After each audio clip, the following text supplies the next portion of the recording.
Hello, students. This is the video lecture that I'm doing for two of the chapters in this textbook right here.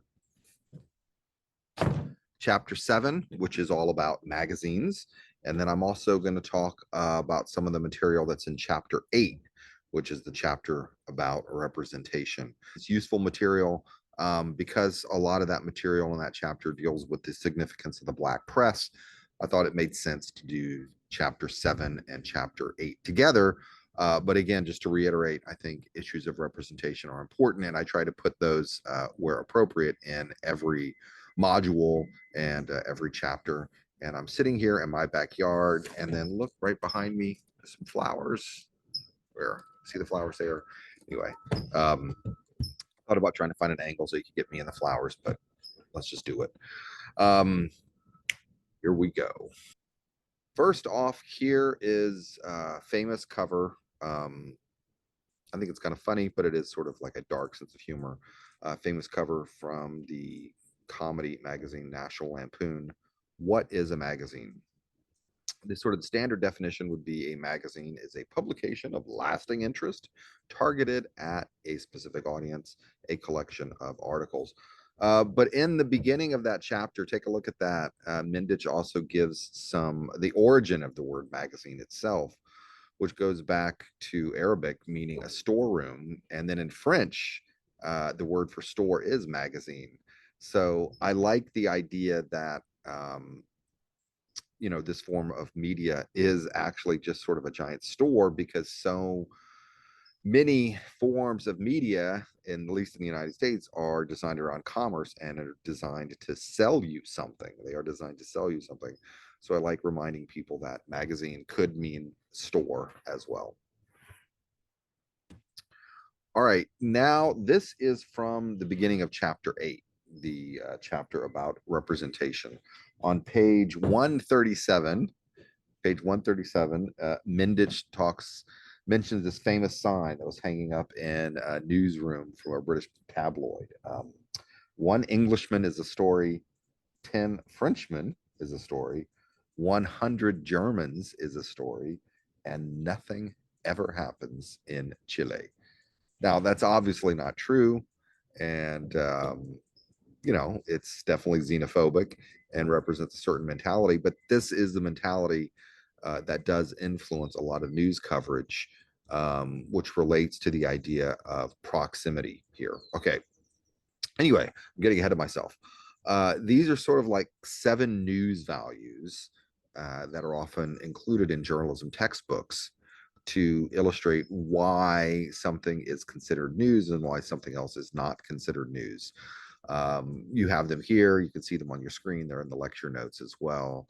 Impact, emotional appeal, conflict, timeliness, prominence, the unusual, or proximity.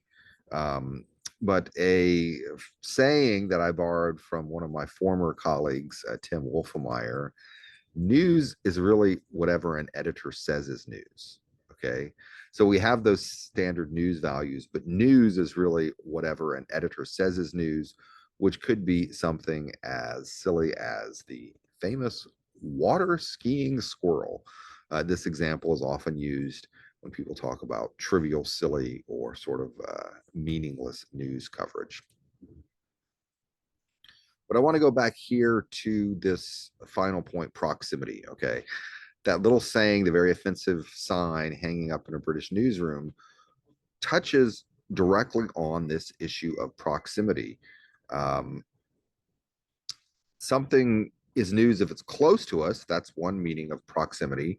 Like we live in San Diego, so something that happened in Los Angeles or Tijuana might be considered news more so than something happened in Denver, Boston, etc. But there's also cultural proximity, and we tend to think something is news when it happens to people who look like us. Okay. If it happens to people who look like us, or for people we feel some type of cultural relationship, that's going to be more of a story than people that we deem to be exotic, foreign, or other.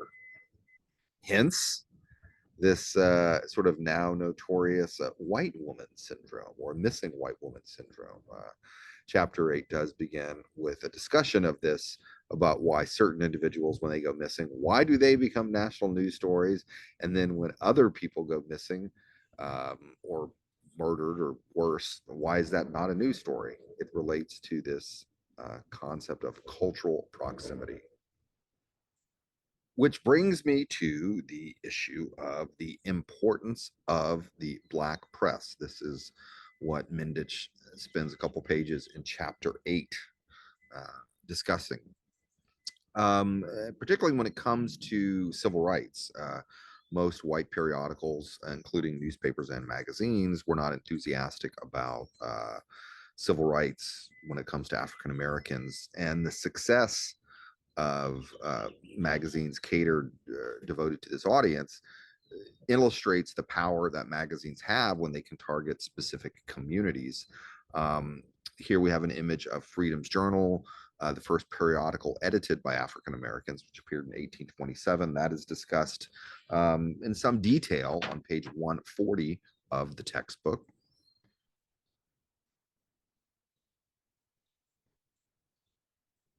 And then we have a really good discussion of The Liberator, founded in 1831, one of the leading abolitionist publications. Um, Now, there's a statistic here about the number of issues that were printed.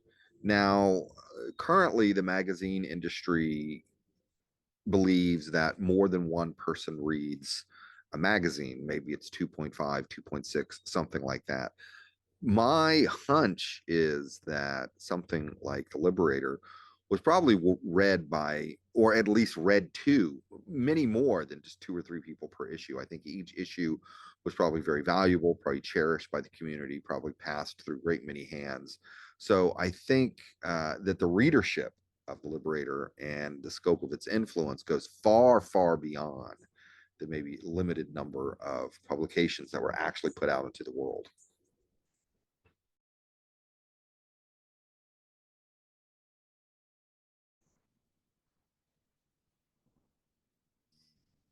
In the 1950s, a boy named Emmett Till was murdered in Mississippi. The incident, or the alleged incident, which led to Emmett Till's murder, was that he had the audacity to whistle at a white woman or say hello to a white woman, something completely innocuous like that. This was not considered acceptable by some of the folks in that Mississippi town at the time, and he was beaten so badly. And I know this is a really gross image, but I'm showing it for a reason, to show to illustrate the power of imagery and the power of the Black press. Despite some urging, Emmett Till's mother refused to have a closed casket funeral and asked Jet magazine, a magazine that was targeting at the African American audience, to publish photographs of this. And many people believe that this incident, it was so that the horrific images outraged people so much that led to the civil rights movement, which really gained steam in the late 50s and in the 1960s. And again, this illustrates the power of imagery and the power of the Black press.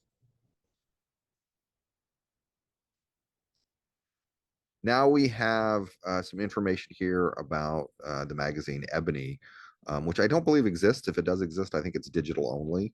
Um, but I think Ebony was given the first interview with Obama before he was president. He was president elect. He'd been elected. And there's an incident in the textbook. Where is it? Yeah. Page 144 talks about this. Um, Whoever was running the magazine made a very, very bad strategic decision. So they had the first interview with President-elect Obama. They could have published it on the Ebony website, but they chose not to, thinking that we should save this content and that it'll force people to buy the magazine and it'll be a big coup for the magazine to come out. Well, by the time the magazine came out, Obama had done other interviews that had been published, so they sort of lost the power that they could have gotten. I don't know what lesson you could draw from that, other than when these transition from sort of the analog world to the digital world, which is still ongoing, it's still ongoing, is that, you sometimes have people who want to cling to the old ways because they think it's going to be more cost efficient or be lucrative or whatever to like do things the way we used to do things in the past. Well, no, you have to live in the reality of the world as it is right now, and probably publishing that interview immediately online would probably, in hindsight, been the smarter thing for Ebony to have done. And I just want to close this part, not that I want to, put it into this topic, but this particular part of the video lecture with this graphic from 2022, this statistic from 2022, a little bit more current than some of the stuff that's in the test book.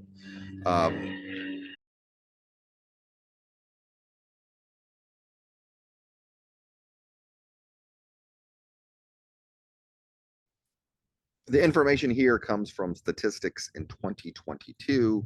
It was a survey done of journalists, US journalists, about did they feel like their newsroom had diversity when it comes to this areas. When it comes to gender and age, most of the journalists surveyed felt like their newsrooms did have adequate diversity. And we do have a lot of women working in various forms of media right now. But look at the last column here when it comes to the ever important issue of race and ethnicity, and it comes to diversity. Only 32% of people felt the newsrooms were adequately diverse. And the issue here and the significance of this is that if you don't have a newsroom or people behind the scenes in Hollywood, whatever, the people who are actually making the media product, the people who are doing that need to represent the reality of the world, including gender diversity, age diversity, racial, ethnic diversity, et cetera, any other category you can think of. Because if you have the people who are making the media products sufficiently diverse, then it's more likely that the output is going to reflect the world in which we accurately live. When you have, if it's only straight white men producing everything, then we're going to produce content that depicts a straight cisgendered white male point of view, which is not the world in which we live. Okay, back to magazines. Newspapers started around 1609. Magazines actually came later. There's a page or two pages about the early history of magazines in the textbook. Gentleman's Magazine, founded in 1731, was reportedly the first publication to use the word magazine in its title. Then we get development of different kinds of magazines. The textbook talks about Godey's Ladies Book from the 1860s, which avoided any kind of serious news, any kind of political news, focused on fashion and society and things like that, which a lot of magazines, a lot of fashion and glamour magazines sort of still have that tone and mentality today. By the 19th century, we already were seeing sort of diversification and different types of magazines developing, including magazines for women, men, boys, girls, literary magazines, crime, fashion magazines. And then there was, of course, general interest magazines, Harper's Weekly, Leslie's Weekly, and The Atlantic. And believe it or not, some historians speculate that the idea that Americans saw themselves as one nation, saw themselves as one people rather than people with a distinct regional identity or maybe a state identity.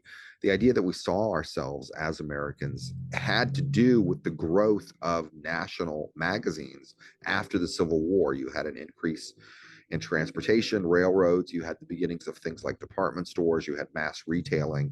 Now you get these mass market magazines that are targeting the entire United States. And that's what encouraged people to think about themselves as a distinct nationality, was these national magazines.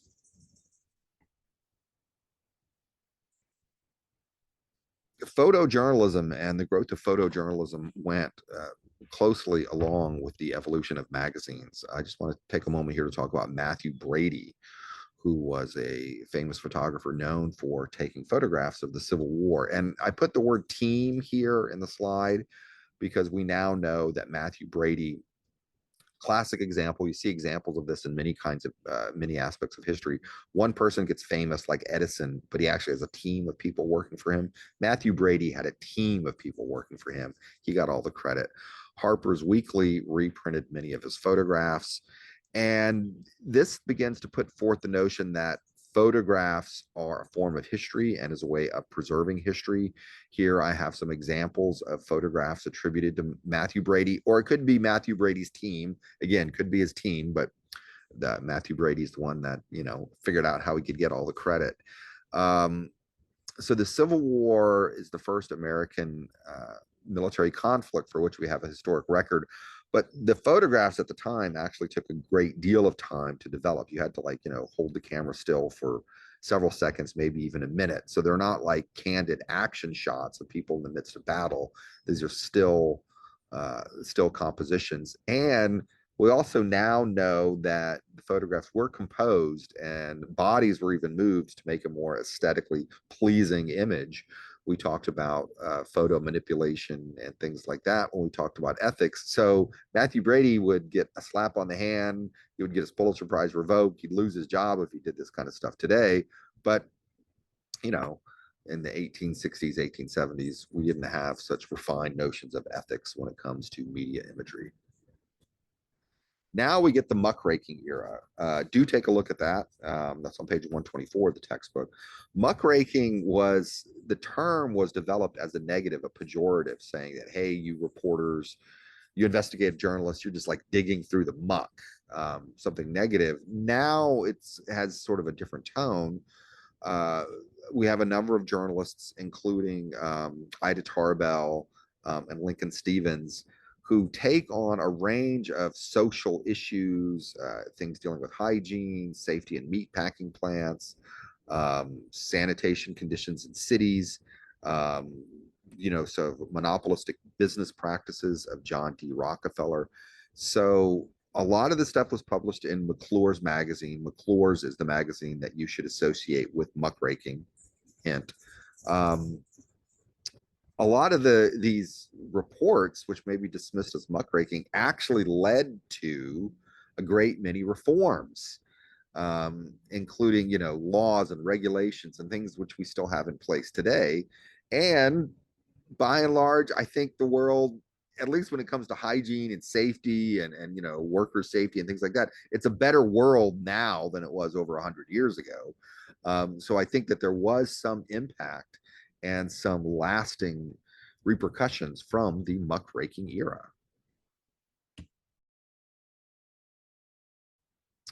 In the mid part of the 20th century, we're talking like 1940s, 50s into the 60s, we had a range of these general interest photo heavy magazines because people didn't have television, right? Television didn't really get big until the 1950s. So, I mean, this was before my era, but I kind of have some sense of what it must have been like. There's these big, kind of large, oversized magazines with a lot of photographs in them, and well-class or well-to-do middle-class people would leave these out on their coffee table. And I think these things are fascinating to look at. If you go to any bookstore or thrift store or junk shop that has these, they're really cool to like dig through these. Even the old ads are cool. Even the old ads are cool. I just pulled some images here to give you a sense of what these were like. People didn't have television, certainly didn't have internet. So if you wanted to get images of the world on a regular basis into your home, magazines were the way to do it.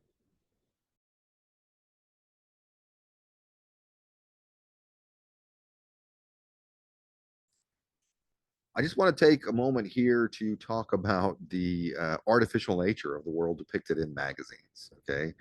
Magazines help to create pseudo environments, which are interpretations, highly curated, highly manipulated interpretations of reality that are often very different than reality itself. Okay.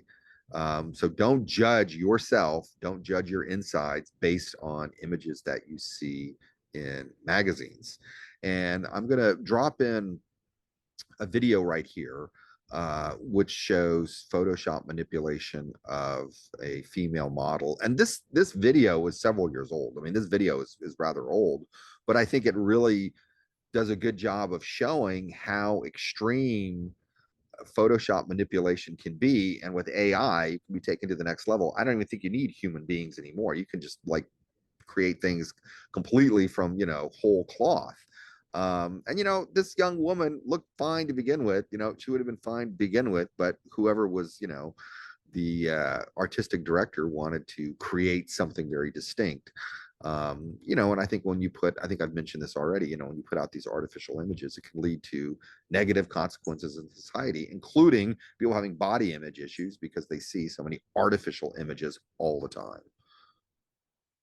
There are two trends here associated with magazines. Massification, which is trying to appeal to a great mass of people. I'm going to try and get this word correct. Progressive differentiation, right? Making things different. Okay. That's what it means. And this is the trend that's really taken off. And this is like just on steroids right now. Magazines catering to a super niche audience, railway age, nursing world, National Geographic, any kind of profession, industry, or hobby that you can think of, there's going to be a magazine devoted to it, whether it's taxidermy or people who work in embalming or whatever. There's going to be a magazine devoted to that particular industry with ads catered to that specific audience. This trend has really increased partially because of there's so much competition for eyeballs from other forms of media, including cable television and now the internet. We have several slides here, and some of these images are in the textbook as well about the importance of magazine covers. Magazine covers are, and there's Taylor Swift. You cannot get away from Taylor Swift. Was the person of the year for 2023, excuse me. Time Magazine's person of the year for 2023. Designed to increase sales. I also find magazine covers fascinating because they are like their own distinct form of art. Sometimes they could be photography, other times they could be just sort of graphic illustrations, cartoons, paintings. And when Time Magazine picks the person of the year, it's not necessarily the person they think is the greatest, but it's the person or the thing that has had a huge amount of impact. And even if you don't buy the magazine that has a very catchy or interesting cover, even if you don't buy that magazine, your chances are you're going to see it. So magazine covers have kind of a unique life on their own, and they can put these images out into the world, even for those who don't read the magazine. Here's a couple famous magazine covers.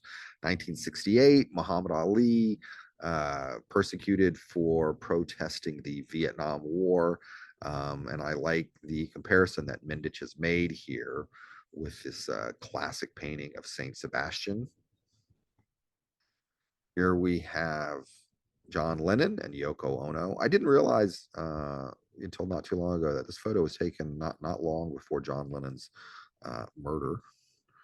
I remember this. I do, because I'm an old guy. I remember when this cover came out, Demi Moore showing a naked pregnant woman on the cover of Vanity Fair people thought was outrageous, obscene, scandalous.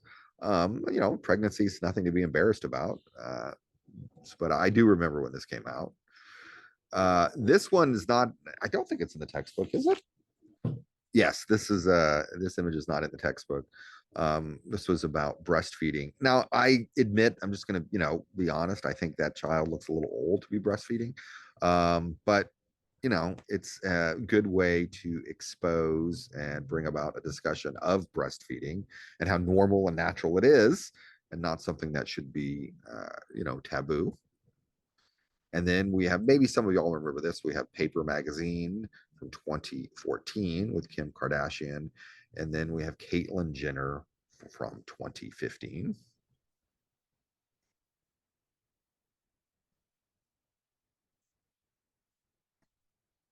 Okay, that's it. Hopefully I did both of those topics justice. I was trying to cover magazines and also the significance of the Black press and talk about the importance of representation. And there's going to be another video lecture with more current stuff, more updated stuff, but that's it for now.